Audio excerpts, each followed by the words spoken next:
नमस्कार प्यारे बच्चों, स्वागत है आपका एक और नई वीडियो में। आज हम बात करने वाले हैं कंसंट्रेशन ऑफ सॉल्यूशन के बारे में और साथ साथ ये समझेंगे कि कंसंट्रेशन ऑफ सॉल्यूशन को एक्सप्रेस करने के कितने मेथड्स होते हैं और उन मेथड्स में मोलारिटी के बारे में हम डिटेल्स में बात करने वाले हैं। तो आइए समझते हैं कंसंट्रेशन। कंसंट्रेशन का मतलब होता है बच्चों the amount of solute which is dissolved or present into the definite amount of solution or solvent is known as concentration of solution। मतलब किसी भी सॉल्यूट का आपने जो अमाउंट लिया है वो सॉल्यूशन या सॉल्वेंट के फिक्स अमाउंट में आपने डिसॉल्व कर रखा है। तो ये जो फिक्स अमाउंट है सॉल्यूट का और सॉल्यूशन का, ये हो गया उसका कंसंट्रेशन।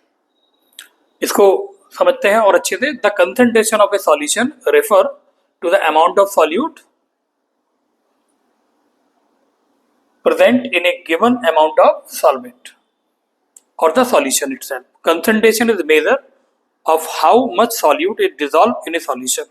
जैसे हमने अभी बात की थी, common way to express concentration. Concentration को कितने तरीके से हम एक्सप्रेस कर सकते हैं। तो बच्चों कंसंट्रेशन को एक्सप्रेस करने के ये मेथड्स होते हैं। कंसंट्रेशन इन पार्ट्स पर मिलियन, जिसे शॉर्ट में पीपीएम कहा जाता है। मास, उसके बाद है परसेंटेज। परसेंटेज के तीन पार्ट होते हैं, mass percentage, volume percentage, mass by volume percentage, molarity, molality, normality, formality, mole fraction, strength of solution and mass fraction. तो बच्चों हम मोलैरिटी के बारे में डिस्कस करने वाले हैं। मोलैरिटी की डेफिनेशन को समझते हैं और इसके मोलैरिटी के टाइप्स पढ़ते हैं, साथ साथ उसमें न्यूमेरिकल लगाते हैं। मोलैरिटी क्या होती है बच्चों? तो किसी भी सॉल्यूशन की मोलैरिटी का मतलब है आपने सॉल्यूशन वॉल्यूम ऑफ सॉल्यूशन यदि 1 लीटर लिया है तो आपने उसमें किसी भी सॉल्यूट के कितने मोल डिसॉल्व किए हैं, वो बन जाएगा उस सॉल्यूशन का मोलैरिटी। यानी कि हम इसे डिफाइन इस तरीके से कर सकते हैं, number of moles of solute per litre volume of solution is known as molarity of solution. Generally इसे कैपिटल एम से डिनोट किया जाता है और इसकी यूनिट जो है वो मोल पर लीटर होती है। सिंपली हम इसे कैपिटल एम के द्वारा भी एक्सप्रेस कर सकते हैं। इसका फॉर्मूला क्या बनेगा बच्चों? तो आइए फॉर्मूला समझते हैं। मोलैरिटी इक्वल टू, बच्चों यहां पर बात की जा रही है number of moles of solute की, number of moles of solute per litre volume of solution. तो यहीं से हम फॉर्मूला जनरेट कर लेंगे बच्चों। ऊपर लेके number of moles of solute divided by volume of solution.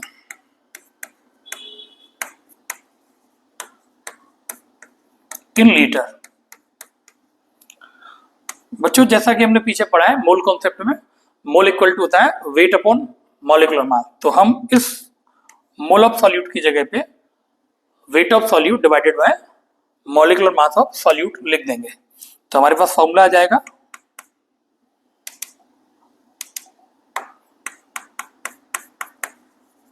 Wait of solute in gram divided by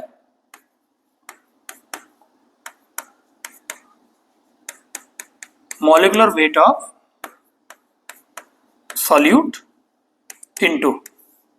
तो बच्चों ये जो मोल है, मोल ऑफ सॉल्यूट, इसके लिए ये फॉर्मूला होता है wait of solute in gram divided by molecular weight of solute.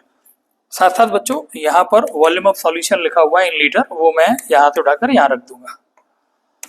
अब बच्चों यहां से मैं वॉल्यूम को यदि लीटर से बदलकर ml में कर दूं तो बच्चों मैं 1000 का मल्टीप्लाई कर दूंगा ऊपर। इसी फॉर्मूले को हम इस तरीके से भी लिख सकते हैं,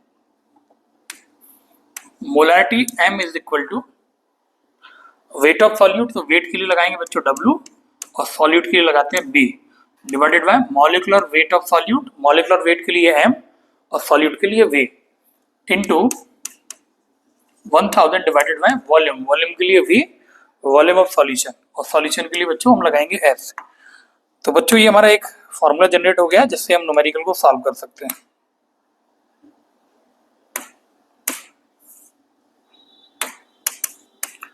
तो इस फॉर्मूले की मदद से बच्चों हम न्यूमेरिकल को सॉल्व कर सकते हैं। आइए बच्चों कुछ इंपॉर्टेंट पॉइंट्स और समझते हैं मोलैरिटी के बारे में। Some important point SIP। तो पहला पॉइंट तो बच्चों ये है कि ये जो मोलैरिटी है वो इनवर्सली प्रोपोर्शनल है वॉल्यूम, यानी कि जैसे जैसे वॉल्यूम बढ़ेगा, यानी कि बच्चों जैसे जैसे मैं वॉल्यूम को बढ़ाऊंगा मोलैरिटी की वैल्यू डिक्रीज होगी, और यदि मैं वॉल्यूम को डिक्रीज करूंगा तो मोलैरिटी की वैल्यू इंक्रीज होगी। साथ साथ बच्चों हमें यह भी पता है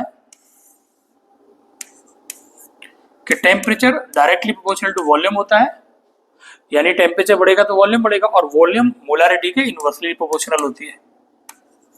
यानी कि यदि मैं टेम्परेचर को बढ़ाऊंगा तो वॉल्यूम बढ़ेगा और मोलैरिटी हमारी डिक्रीज हो जाएगी।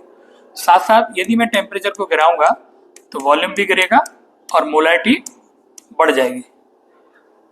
बच्चों मोलैरिटी में जो रिलेशन है वो वॉल्यूम का है, वॉल्यूम जो है टेम्परेचर डिपेंडेंट होता है, इसलिए कंसंट्रेशन की जितनी भी मेथड्स हैं, ये जितनी भी मेथड्स हैं, उन मेथड्स में यदि वॉल्यूम का कहीं पर भी जिक्र होगा, वॉल्यूम ऑफ सॉल्यूशन का कहीं पर भी जिक्र होगा, या वॉल्यूम ऑफ सॉल्वेंट का भी कहीं पर भी जिक्र होगा, मतलब वॉल्यूम जहां पर भी आ जाएगा वो वैल्यू टेम्परेचर को चेंज करने से बदल जाएगी।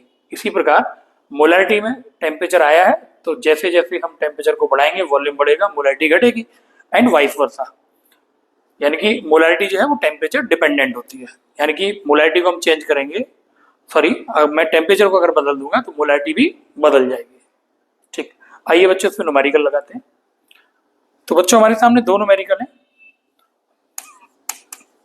पहला numerical, find out the molarity of 4 ग्राम पर लीटर NaOH सॉल्यूशन। तो बच्चों आपको दिया जा रहा है वेट ऑफ सॉल्यूट जो कि है 4 ग्राम, और वॉल्यूम ऑफ सॉल्यूशन आपको दिया जा रहा है पर लीटर यानी कि 1000 ml, और कहा जा रहा है कि मोलैरिटी निकाल दीजिए। काफी बेसिक सा न्यूमेरिकल है। तो molarity M equal to WB/MB हमने रिसेंटली अभी पढ़ा है, अपॉन वॉल्यूम ऑफ सॉल्यूशन। तो यहां से 4 डिवाइडेड बाय मॉलिक्यूलर वेट 40। बच्चों NaOH का मॉलिक्यूलर वेट 40 होता है, 40 होता है, इंटू 1000 डिवाइडेड बाय 1000, ये कैंसिल आउट हो जाएंगे। तो यहां से हमारे पास 1/10 आ जाएगा। 1/10 यानी कि 0.1 m, ये हमारा आंसर होगा। जनरली हम इसको बच्चों ऐसे भी लिख सकते हैं 1/10 m या फिर m/10, यानी कि हमारा ये जो सॉल्यूशन है इसकी मोलैरिटी जो है वो m/10 है। आइए बच्चों ये दूसरा न्यूमेरिकल है, बिल्कुल सेम है, ऐसा ही है, आपको इसको सॉल्व करके चेक करना है।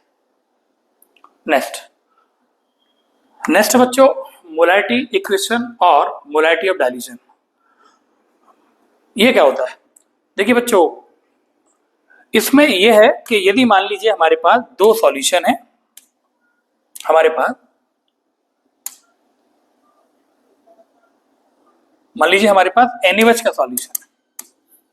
बच्चों हमारे पास NaOH का सॉल्यूशन है जिसकी मोलैरिटी M1 है और वॉल्यूम V1 है, जिसकी मोलैरिटी M1 है और वॉल्यूम V1 है। हमने इसमें सॉल्वेंट को ऐड कर दिया। हमने इसमें बच्चों क्या ऐड किया? सॉल्वेंट, प्लस हमने इसमें सॉल्वेंट ऐड कर दिया। सॉल्वेंट ऐड करना मतलब हमने सॉल्यूशन को डाइल्यूट कर दिया, जैसे दूध में पानी मिलाना, दूध पतला हो जाएगा, उसका डाइल्यूशन हो जाएगा। ठीक उसी प्रकार NaOH का एक सॉल्यूशन है, उसकी मोलैरिटी M1 है, वॉल्यूम V1 है। हमने उसमें एक्स्ट्रा सॉल्वेंट ऐड कर दिया जिससे वॉल्यूम बढ़ेगा।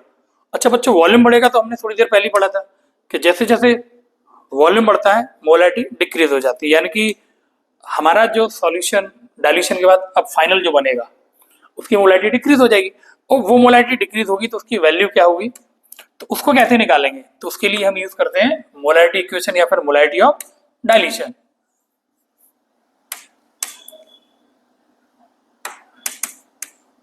तो बच्चों NaOH का एक सॉल्यूशन है, मोलैरिटी M1 है, वॉल्यूम V1 है। मैंने इसमें थोड़ा सा अमाउंट में सॉल्वेंट मिला दिया, जैसे कि मान लीजिए अगर ये वाटर का सॉल्यूशन है तो सॉल्वेंट मैंने पानी मिला दिया। अब हमारा यहाँ पर जो वॉल्यूम हुआ वो हो गया V2। अब मुझे ये बताना है कि इसकी फाइनल मोलैरिटी M2 क्या होगी। तो बच्चों इसके लिए रिलेशन होता है, याद रखिएगा, M1 V1 is equal to M2V2। इस फॉर्मूले से हम निकाल लेंगे फाइनल मोलैरिटी। इधर का ये है बिफोर डाइल्यूशन और ये वाली वैल्यू है आफ्टर डाइल्यूशन। बिफोर डाइल्यूशन मतलब ये वाली कंडीशन, आफ्टर डाइल्यूशन मतलब ये वाली कंडीशन। आइए बच्चों एक न्यूमेरिकल को चेक करते हैं।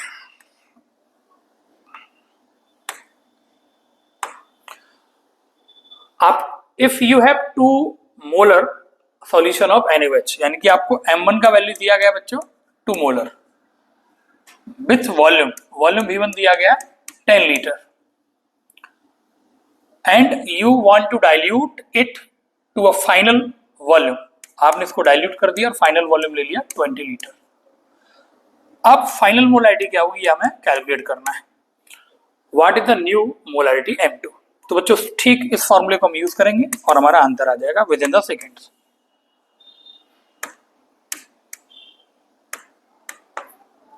तो बच्चों M1 है हमारा 2, V1 है 10, M2 हमें फाइंड आउट करना है और V2 जो है 20। तो बच्चों ये हो जाएगा हमारा 20 और ये हो जाएगा M2 इंटू 20 और यहाँ से बच्चों हम सॉल्व कर लेंगे तो M2 equal to 20 divided by 20। तो M2 हमारा आ जाएगा 1।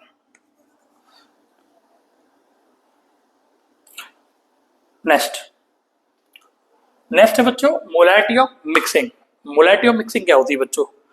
बच्चों ये बड़ा बेसिक सा एक एग्जांपल से समझते हैं इसको। जैसे मान लीजिए हमारे यहाँ गेस्ट आते हैं और हमारे यहाँ मान लीजिए 2 टाइप के गेस्ट आते हैं। हमारे यहाँ 2 तरह के मेहमान आते हैं, एक बहुत अच्छे और एक मॉडरेट नॉर्मल मेहमान जो रोज ही आते हैं। तो हम दोनों के लिए अलग अलग टाइप का बढ़िया नींबू पानी बनाते हैं, ठीक है बच्चों। और हमें पता चलता है कि हमारा एक ही मेहमान आया है, तो हम ऐसे में क्या करते हैं, अगर दोनों नींबू पानी को एक साथ मिक्स कर दें तो फिर जो नया नींबू पानी बनेगा उसका मिठास, उसकी सुगंध में फर्क पड़ जाएगा। बिल्कुल ऐसा ही है आपका मोलैरिटी ऑफ मिक्सिंग। यहाँ पर बच्चों हमें क्या करना होता है, जैसे मान लेते हैं हमारे पास 2 सॉल्यूशन है, NaOH के 2 सॉल्यूशन है।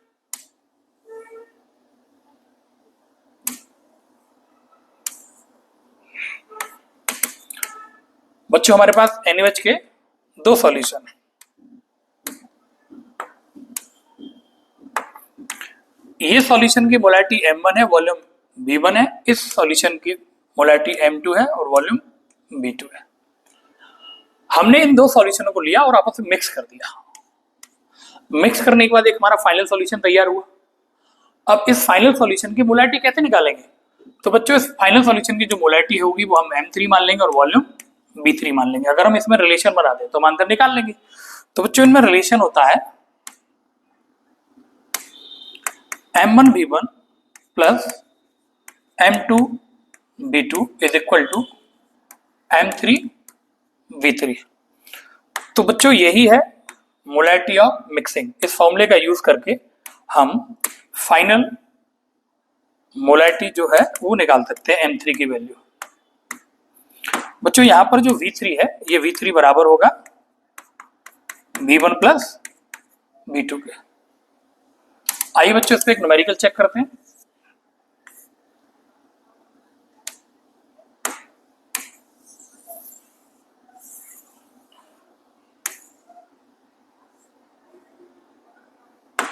आइए बच्चों इस पे न्यूमेरिकल चेक करते हैं।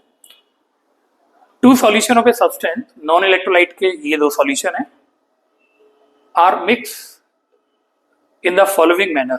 ठीक है, तो पहला सॉल्यूशन हम लेते हैं जिसका वॉल्यूम है 480 और मोलैरिटी M1 का वैल्यू है 1.5।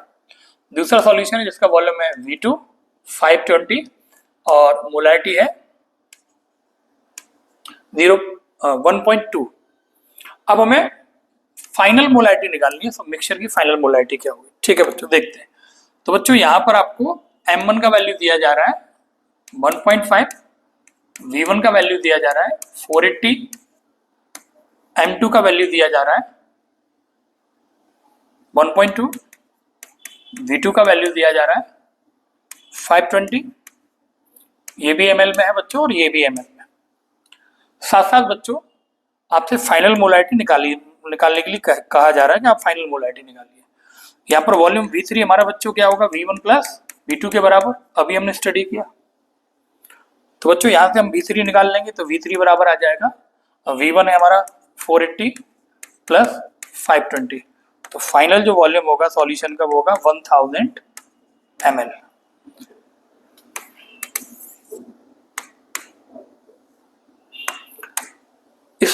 इस डेटा को लेकर हमें इस फॉर्मूले में वैल्यू पुट करना है और हमारा आंसर आ जाएगा।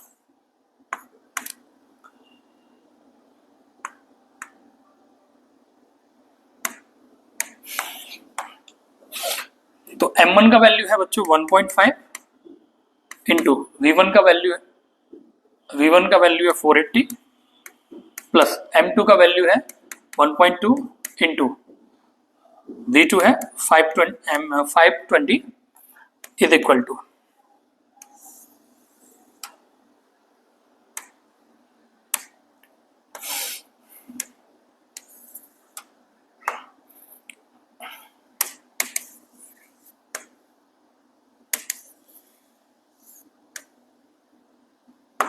ठीक is equal to M3 and V3 है बच्चों 1000।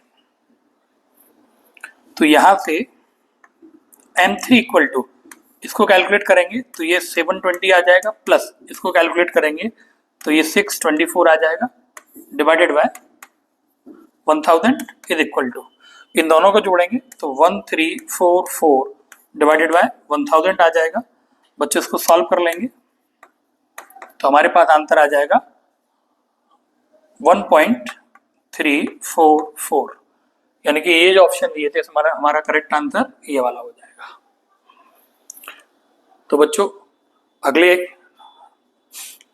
टाइप्स पे चलते हैं। नेक्स्ट मोलारिटी का टाइप्स क्या है, तो नेक्स्ट मोलारिटी बच्चों रिलेशन है molarity density of the substance and the percentage of the solution. ठीक है, इसका रिलेशन बच्चों आप याद रखिएगा, इसका रिलेशन का जो फॉर्मूला है वो डायरेक्ट आप याद रखिएगा। वो फॉर्मूला होता है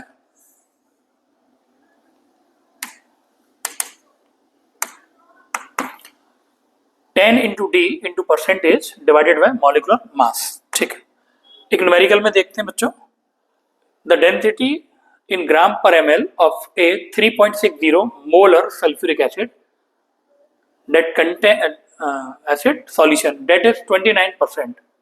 ठीक है, और ये उसका मोलर मान दिया है।